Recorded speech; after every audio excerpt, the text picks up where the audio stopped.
want a set it and forget it way to retire.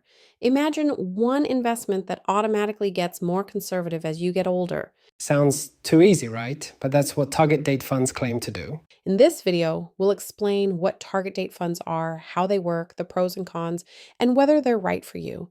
Let's start simple. A target date fund is basically a retirement fund with a built-in timeline. You choose the fund closest to the year you want to retire, let's say 2050. The fund then manages your investments with that retirement date in mind. Early on, when you're younger and have decades to grow, the fund invests more aggressively, usually in stocks. And as you approach your retirement date, the fund gradually shifts towards safer investments like bonds and cash. That way, you're not taking huge risks right before you'll need the money. This gradual shift is called the glide path. Think of it as a slope that moves your portfolio from riskier to safer as time goes on. For example, a 2060 fund might start with 90% stocks and just 10% bonds. By the time you're 5 years from retirement, it might look more like 40% stocks and 60% bonds. And after retirement, it may shift even further, depending on the fund company's design. The key is that the adjustments happen automatically. You don't have to rebalance or worry about whether your portfolio is too risky. So why do people love these funds? Let's start with the pros. Number 1, simplicity. One fund, one decision. Just pick the date closest to when you want to retire and you're done.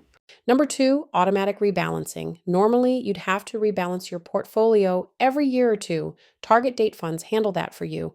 Number 3, diversification. Inside a single target date fund, you're usually getting exposure to thousands of stocks and bonds around the world. And finally, they encourage people to actually invest for retirement instead of sitting frozen by too many choices.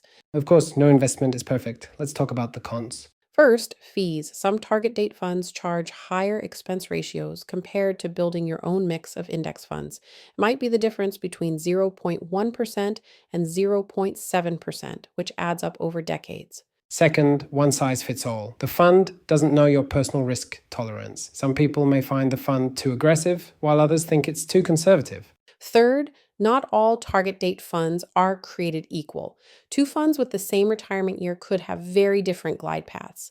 And fourth, if most of your retirement is in a target date fund, you might not have much flexibility to adjust for unique goals, like buying a house earlier or leaving a large inheritance. So who are target date funds best for? They're great for beginners who feel overwhelmed by investment choices. If you just want one investment and don't want to think about it, they're a strong option. They're also useful inside retirement accounts like 401ks or IRAs, especially if your workplace automatically enrolls you in one. But if you're more hands-on or you want to customize your investments, building your own portfolio of index funds could be better. And if fees are high on the target date funds your plan offers, you might want to look for cheaper alternatives. Let's make this real with an example. Imagine you're 30 years old today and you plan to retire at 65. That's 35 years away, so you pick a 2060 target date fund. Today, that fund might be around 90% stocks and 10% bonds. Over the years, it'll slowly shift toward bonds. Let's say the fund averages 7% annual returns. If you invest $500 a month for 35 years, you'll put in about $210,000. But by retirement, your account could be worth around $850,000, all managed automatically. Target date funds aren't magic, but they do solve one of the hardest problems in investing, getting started. If you want simplicity, automation, and a clear path to retirement, they might be a good fit for you. But if you like control, want to optimize fees, or need flexibility, you might prefer building your own portfolio. The most important is to get your money working for you, whether it's through a target date fund or something else, because the earlier you start, the easier retirement becomes. So would you trust your retirement to one fund that adjusts for you automatically? Let us know in the comments. And if you found this video helpful, hit subscribe for more money and investing videos. Because financial freedom isn't about complexity, it's about consistency. Hey, we're the money-wise couple. We're not financial advisors, just a regular couple who paid off our debt, invested our money, became financially independent, and we're here to help you do the same.